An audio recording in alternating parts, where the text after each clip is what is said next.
And clearly, it may work in some cases, it may not work in some other cases. So we have another approach of solving the same problem is where you are given the fixed positions of the pivots. For example, in this problem,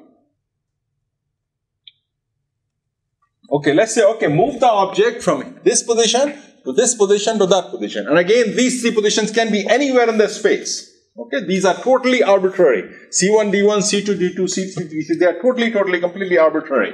Okay, so let's say somebody has given me these three positions and also given me the pivot locations.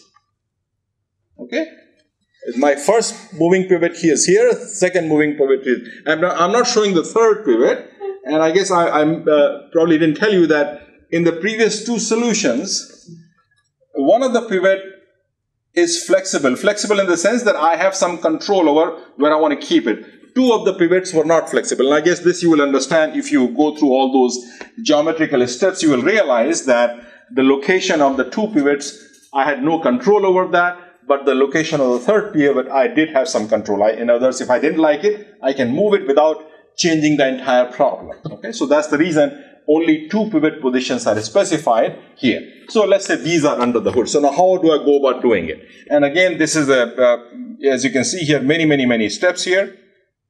Many steps here. And again, obviously, let's not go into those. As I said, I covered these in 3 to 4 classes, going over the details of each of those things. And there are many issues here. I'm just giving you pretty much the helicopter view of the whole approach. Okay, so this is the final solution.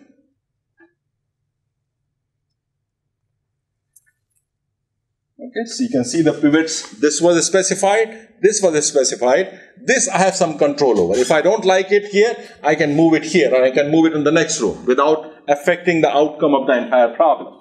Okay, so you can see here I can move it, object between these three positions where the pivot positions were specified. Okay. Now, so this is it's called the three position synthesis. Okay, and this is the maximum you can do. In other words, if somebody gives me a problem which says that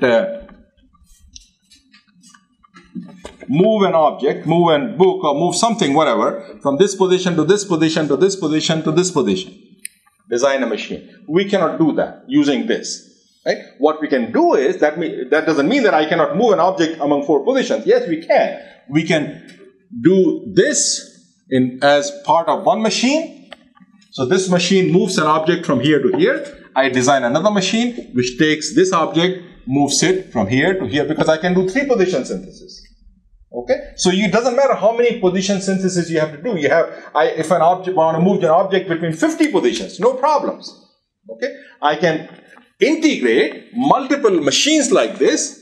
This machine brings the object here, second machine picks up from here, moves it to the other position. So basically, its possibilities are infinite.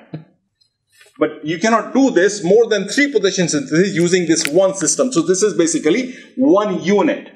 And you can combine multiple units to basically do as many position synthesis as you want. Okay? So this is basically the basic design fundamentals, and you don't need to know any more than this as far as designing the machine. You can make it as complicated as you want or as simple as you want, because clearly if you are integrating multiple machines like this, you're going to have many motors, many electric motors, many linkages, so it's going to be pretty complex. But the basic idea is still the same.